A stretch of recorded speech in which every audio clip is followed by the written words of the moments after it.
नमस्कार दोस्तों, मैं हूं सुधीर कुमार, मार डेयरी फार्म्स, बाराबंकी, उत्तर प्रदेश से।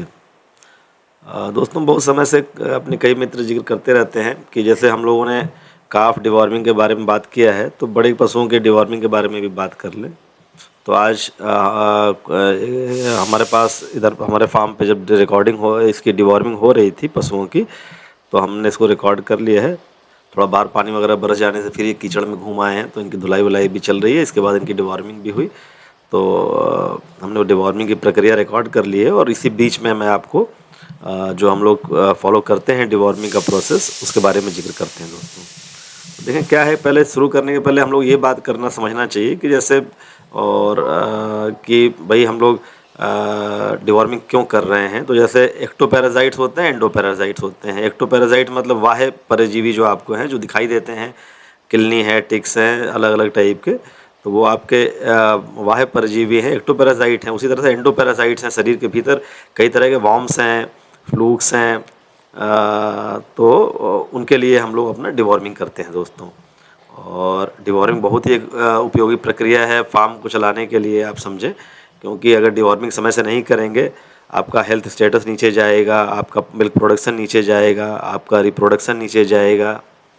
और ये सारी चीज़ें इसलिए नीचे जाती हैं कि उन वॉर्म्स के रहते हुए हमारा न्यूट्रिशनल एब्जॉर्प्शन जो है, जो हम पोषक तत्व जो पशुओं को फीड कर रहे हैं, उनका एब्जॉर्प्शन या उनका शरीर में लगना घटा देते हैं ये वॉर्म्स दोस्तों।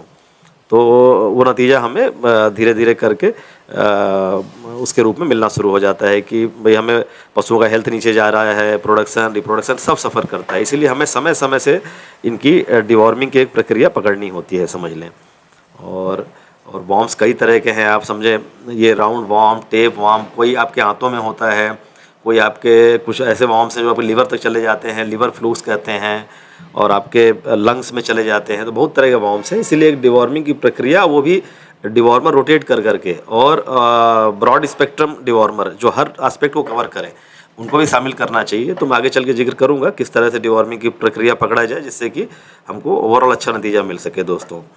तो एक ये हो गया। दूसरा ये है कि जैसे एक तो होता है कि जैसे हम लोग कब कब डिवॉर्मिंग करें। तो एक तो ये है कि हम एक रूटीन पकड़ लें दोस्तों, समझें कि पहले मैं जिक्र कर दूं दोस्तों, ये हमारे यहाँ आज जो है ये फर्मेंटाजॉल से डिवॉर्मिंग की जा रही है। इस बार फर्मेंटाजॉल बोलस बॉडी वेट के हिसाब से दे रहे हैं, इसका मैं जिक्र करता हूँ आगे। लेकिन खैर हम लोग जो मेन बात, जहाँ से मेन एक और से चल रहे हैं टॉपिक पे अपने, तो देखें यहाँ तो होता है जैसे गोबर में स्मेल बढ़ जाए, गोबर स्मेली आने लगे, हेल्थ रिप्रोडक्शन नीचे जा रहा हो, हेल्थ प्रोडक्शन नीचे जा रहा हो, या गोबर में आने लगे हैं आपके वॉर्म्स, तब तो बिल्कुल ही करना चाहिए तुरंत।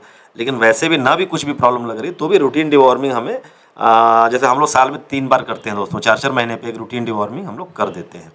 तो एक अच्छी आइडिया है कि एक फार्म का, अपने हर्ड का एक रूटीन डिवॉर्मिंग की प्रक्रिया हमें पकड़ के चलना चाहिए दोस्तों। और मैं डिवॉर्मर के बारे में बात करूँ उसके पहले एक चीज़ और जिक्र करना चाहूँगा कि देखें कुछ हमारे फार्म पे जब सबकी डिवॉर्मिंग एक साथ करते हैं, तो बहुत से पशु ऐसे होते हैं जो प्रेग्नेंट होते हैं। तो हमें अगर उन प्रेग्नेंट पशुओं को डिवॉर्मिंग करनी है, तो हमें कुछ प्रेगनेंसी सेफ डिवॉर्मर का ध्यान रखना पड़ेगा। जैसे फर्मेंटाजॉल हम लोग कर रहे हैं, इसको हम लोग निश्चिंत होकर पूरे फार्म पे कर सकते हैं, प्रेगनेंसी सेफ है। तो प्रेग्नेंट पशुओं को भी करेंगे तो हमें कोई प्रॉब्लम नहीं होगी, और वो नतीजा हमें मिल जाएगा दोस्तों। लेकिन बहुत से डिवॉर्मर जैसे अल्बेंडाजॉल हो गया, ये डिवॉर्मर ऐसे हैं जो कि आप प्रेग्नेंट एनिमल्स पे नहीं देना चाहिए हमें। तो हमें उनसे बच के रहना होगा दोस्तों, या हमें डिलीवरी के तुरंत बाद करना होगा उन तरह के डिवॉर्मर्स को। तो अब जैसे डिवॉर्मर की बात करें तो समझें कि अच्छा, डोज़ की कई मित्र बात करते हैं। देखिए, डोज़ क्या होता है, हर डिवॉर्मर पे लिखी होती है। तो जैसे फर्मेंटाजॉल की डोज़ की बात करें दोस्तों, तो इसकी डोज़ है 5 से 7.5 mg पर kg। मतलब अगर आपका 500 किलो का पशु है तो 3 से 4 ग्राम के आसपास इसको आप डोज़ देंगे। 3 ग्राम का बोला तो थोड़ा बहुत और तोड़ के दे सकते हैं। तो ऐसी तरह से डोज से उसकी डोज़ पकड़नी पड़ेगी। कोई ऐसा डिवॉर्मर नहीं है जिसके लेवल पे लिखा नहीं होता है उस डिवॉर्मर की डोज़। तो अल्बेंडाजॉल वगैरह जैसे हमारा सॉल्ट है, तो ये प्रेगनेंसी सेफ़ नहीं है। इसे मैं रिकमेंड करूँगा जैसे डिलीवरी। अच्छा दोस्तों, एक जो डिलीवरी की बात हो रही थी, प्रेगनेंसी डिलीवरी में डिवॉर्मिंग की, मैं उसको क्लियर कर दूँ पहले कि नॉर्मली हम लोग जो करते हैं, प्रेगनेंसी जब डिलीवरी जब 1 महीने रह जाती है तो डिवॉर्मिंग नहीं करते हैं, और डिलीवरी के 1 महीने 100 महीने तक फिर डिवॉर्मिंग नहीं करते हैं, उनको अवॉइड कर देते हैं। पूरे हर्ड की हो रही होती है तो उन पशुओं को छोड़ देते हैं। तो जैसे मान लें कि प्रेगनेंसी डिलीवरी के तुरंत बाद हमें डिवॉर्मिंग करनी है, हमने 1 महीना छोड़ दिया, 100 महीना छोड़ दिया, उसके बाद अगर हमें डिवॉर्मिंग करनी हुई तो हमने अल्बेंडाजॉल कर दिया। सॉल्ट बहुत अच्छा है, लेकिन उसमें यही है कि वो प्रेगनेंसी सेफ नहीं कैटेगरी में है, तो हम लोग उसको डिलीवरी के तुरंत बाद कर सकते हैं, 1-1.5 महीने के बाद जब पहले डिवॉर्मिंग कर रहे हो तो। आप अगर अपने फार्म बहुत बड़ा नहीं है, अलग अलग पशुओं के अलग अलग कर सकते हो, तो डिलीवरी के बाद फिर अल्बेंडाजॉल कर दीजिए। जिस समय पशु प्रेग्नेंट नहीं है, आपका वो एक अच्छा सॉल्ट इस्तेमाल हो जाएगा। फिर उसी तरह से एक जैसे एक निलजान आता है दोस्तों वर्बैक का, ऑक्सीक्लोजनाइड और लेवामिसॉल है, ये भी प्रेगनेंसी सेफ कैटेगरी में है दोस्तों। तो उसी तरह से जैसे आपका निलजान आता है वर्बैक का, उसी तरह से हेल्मीगार्ड डीएस आता है, हेल्मीगार्ड डीएस आता है वेट केयर कंपनी का, तो हम लोग उसको यूज़ कर सकते हैं। उसमें भी वही सेम ऑक्सीक्लोजनाइड एंड लेवामिसॉल सॉल्ट है दोस्तों। ये 1 ml पर 3 kg बॉडी वेट या 1 ml पर 4 kg बॉडी वेट की इसकी रिकमेंडेड डोज है। 2 डोजों से दिया जाता है, तो इस तरह कर सकते हैं। उसके बाद फिर आप एक फेनमेंडाजॉल रिपीट कर सकते हैं। जैसे आपने डिलीवरी के बाद अल्बेंडाजॉल कर लिया 1-1.5 महीने में, फिर आपने ऑक्सीक्लोजनाइड लेवामिसॉल मतलब निलजान या वेट केयर का हेल्मीगार्ड डीएस जो मैं कह रहा था वो कर लिया। अगली बार आपने फिर फेनमेंडाजॉल कर लिया जब पशु प्रेग्नेंट है आपके, तो इसी तरह से करके आइवरमेक्टिन लगा लिया। आइवरमेक्टिन के इंजेक्शन लगाए जा सकते हैं, हाईटेक बोलस आते हैं आइवरमेक्टिन के ही। देखें दोस्तों क्या है, जैसे हमने 3-4 बहुत से सॉल्ट हैं, आप किसी एक कंपनी का पकड़ लीजिए। जैसे मैं मान ले जैसे वेट केयर का कैटलॉग है मेरे पास, तो मैं उसका जिक्र करूं तो जैसे उनके पास जैसे हेल्मीगार्ड डीएस है तो उसमें ऑक्सीक्लोजनाइड और लेवामिसॉल है। उसी तरह से उनके पास हेल्मीगार्ड सुप्रीम आता है जिसमें एक रेफेक्सोनाइड एंड आइवरमेक्टिन है। आइवरमेक्टिन कई बार कॉम्बिनेशन में आता है, तो आप उसको यूज़ कर सकते हैं, और ये हमेशा देखना पड़ेगा। जैसे इनका हेल्मीगार्ड सुप्रीम है जिसमें रेफेक्सोनाइड एंड आइवरमेक्टिन है, वो भी आपका प्रेगनेंसी सेफ कैटेगरी सॉल्ट है दोस्तों। इसी तरह से जिस भी कंपनी का आप यूज़ कर रहे हैं, जो भी आपको उपलब्ध हो वो आपको देखना पड़ेगा। तो अगर आप ज़्यादा कॉम्प्लिकेट नहीं करना चाहते हैं तो फेनमेंडाजॉल मतलब अल्बेंडाजॉल डिलीवरी के तुरंत बाद दे लीजिए। उसके बाद ऑक्सीक्लोजनाइड लेवामिसॉल बहुत अच्छा सॉल्ट है, निलजान या हेल्मीगार्ड डीएस जो भी मिल रहा हो ब्रांड नेम आपको, वो कर लीजिए। फिर आप एक फेनमेंडाजॉल कर लीजिए, 3 डिवॉर्मर हो गए। आप इसको रोटेट करते रहिए, आपका रीजनेबल काम होता रहेगा दोस्तों। तो यही तरीका है, पूरी तरह से जुटे हुए हैं। और इस देखिए दोस्तों क्या होता है, डिवॉर्मिंग जब हम किसी चीज़ को रिकॉर्ड करते हैं तो उसकी कमियां दिखाई देती हैं। अब ऐसे जैसे हमारे फार्म पे होता है, हम लोग देखते रहते हैं लेकिन उतना मार्क नहीं कर पाते, उतना गड़ता नहीं आंखों में चीज़ें। अब देखें कई बार मैं देख रहा था, कई बार पशु निकाल दे रहे थे, तो हमें ये समझ में आता है कि अगर हम जब भी डिवॉर्मर करें तो हमें अगर ओरल मिल जाए लिक्विड तो ज़्यादा अच्छा है, क्योंकि गोलियों का कई बार पशु बहुत देर तक मुँह में दबाए रहता है, बाद में धीरे से गिरा देता है।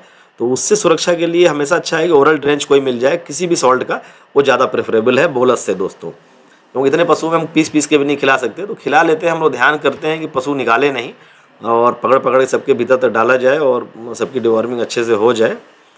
तो आशा करता हूँ मैं अपनी बात को कह पाया दोस्तों। मैंने बताया कि क्यों करते हैं हम लोग डिवॉर्मिंग, क्यों ज़रूरी है, किस तरह के वॉर्म्स होते हैं, डिवॉर्मिंग करते समय क्या सुरक्षा बरतना है, प्रेग्नेंट पशुओं को कैसे देना है, कौन से सॉल्ट देने हैं, कौन से नहीं देने हैं, अल्बेंडाजॉल नहीं देना है हमें, तो फेनमेंडाजॉल दे सकते हैं, निलजान जो ऑक्सीक्लोजनाइड और लेवामिसॉल है वो दे सकते हैं।